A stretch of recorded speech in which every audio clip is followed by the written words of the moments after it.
किसी एक गांव में रामचरण जी का परिवार रहता है। उनके 5 बेटे होते हैं। हालांकि सभी की शादी की उम्र हो गई होती है, लेकिन अभी तक किसी की शादी नहीं हुई। बड़े बेटे का नाम होता है राकेश। एक दिन उससे मिलने के लिए उसका दोस्त पप्पू आया होता है। पप्पू राकेश को अपनी शादी की न्योता देता है और पूरे परिवार के साथ आने के लिए कहता है। पप्पू की शादी होता देख राकेश को बड़ी जलन होती है। रात को जब वो खाना खा रहे होते हैं, तभी वो अपने पिताजी से कहता है, आखिर मुझे अपने शादी के लिए कितना दिन इंतजार करना पड़ेगा। अब तो पप्पू की भी शादी हो गई। क्या फ़ायदा एक जमींदार होने का जो अपने बेटे के लिए एक लड़की तक नहीं ढूंढ सके। तभी रामचरण जी बोलते हैं, बेटा हम कोशिश कर रहे हैं, लड़की मिल ही नहीं रही तो हम क्या कर सकते हैं। मैंने पंडित जी से बातें भी चलाई है और ढूंढ रहे हैं तुम्हारे लिए लड़की। अगले दिन सुबह रामचरण पंडित जी से मिलने के लिए उनके घर जाते हैं। पंडित से कहता है, आप जितना चाहे पैसा ले लीजिए, लेकिन मेरे बड़े बेटे के लिए एक लड़की ढूंढ लीजिए। 14-15 साल की लड़की भी चलेगी। लड़की वालों को मैं जितना चाहे दहेज मांगे देने के लिए तैयार हूँ। तभी पंडित बोलते हैं, 15 साल की लड़की क्या, 80 साल की बुढ़िया भी किसी को मिल नहीं रही। मैंने आसपास के सारे गाँव छान कर लिए हैं। अगर लड़की मिल भी गई तो कोई और आपसे दुगना पैसा देके उसे शादी कर लेगा।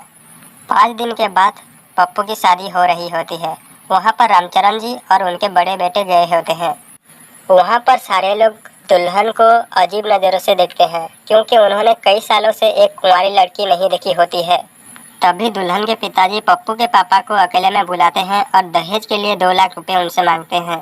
तभी कोई आदमी जाकर पंडित के कानों में कुछ बोलने लगता है। जब दूल्हा दुल्हन शादी के लिए फेरे ले रहे होते हैं, तभी पंडित दुल्हन की साड़ी को खींच देते हैं तो उसको लड़की बनाकर उसकी शादी कर रहे होते हैं। कुछ दिन बाद पंडित किसी काम से दूसरे गांव गए होते हैं। उनको लौटते वक्त देरी हो जाती है और शाम का वक्त हो जाता है। जब वो जंगल के रास्ते से घर जा रहे होते हैं, उनकी नज़र तालाब के किनारे में खड़ी एक लड़की के ऊपर पड़ती है।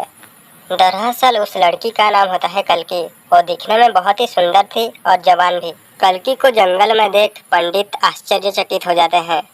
बहुत देर तक वो पेड़ के पीछे रहकर कल्की को देखते रहते हैं। जब कल्की की नज़र पंडित के ऊपर पड़ती है तो वहाँ से वो तुरंत भाग जाती है। कल्की का पीछा करते करते पंडित भी उसके घर तक पहुँच जाते हैं। वहाँ पर कल्की के पिताजी डंडा लेकर खड़े हुए होते हैं। पंडित कल्की के पिताजी को बोलते हैं, आखिरकार क्यों वो कल्की को इस तरह जंगल में छुपा कर रख रहे होते हैं। जवाब में कल्की के पिता बोलते हैं, जब गाँव वालों को कल्की के बारे में पता चलेगा, तब क्या वो कल्की को जीने देंगे। कल्की को चील कौवों की तरह नोचकर खा नहीं जाएंगे।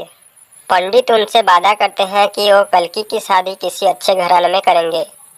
अगले दिन पंडित रामचरण को साथ में लेकर कल्की के पिताजी के पास उसका रिश्ता मांगने के लिए चले जाते हैं।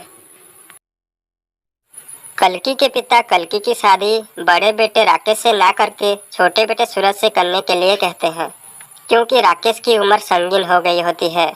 उनके बातों में रामचरण राजी हो जाता है, क्योंकि बड़ा बेटा ना सही छोटे बेटे की तो शादी होगी और फिर उन्हें एक बहू मिल जाएगी। शादी वाले दिन कल्की को पता चलता है कि उसकी शादी एक लड़के से नहीं बल्कि 5 लड़कों से हो रही होती है। रामचरण ने उसके पिता को 5 लाख रुपये दिए होते हैं, हर एक लड़के के लिए 1 लाख। जब रात हो जाती है तो सारे भाई मिलकर ये बातें करने लगते हैं कि सबसे पहले कल्की के पास कौन जाएगा। क्योंकि राकेश सबसे बड़ा होता है, इसीलिए वो बोलता है कि सबसे पहले वो कल्की के पास जाएगा और अपनी बरसों की हवस को मिटाएगा। राकेश की ऐसी बातें सुनकर रामचरण बोलता है, चुप कर गधे, तुम्हें शर्म नहीं आती ऐसे बातें करते हुए। इधर कल्की अपने पति का इंतजार कर रही होती है। उसके दिल में बहुत सारे अरमान होते हैं। आखिरकार ये उसकी पहली सुहागरात होती है।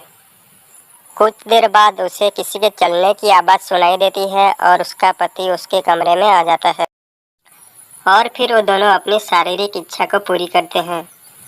अगले दिन सुबह जब कल्की नींद से उठती है तो उसकी आंखें खुली की खुली रह जाती है, क्योंकि उसने जिसके साथ रात बिताई थी वो उसका पति राकेश नहीं बल्कि उसका ससुर रामचरण होता है। कल्की अपनी किस्मत को कोसने लगती है कि ये क्या हो गया उसके साथ। दरअसल रामचरण ने अपने बेटों के साथ एक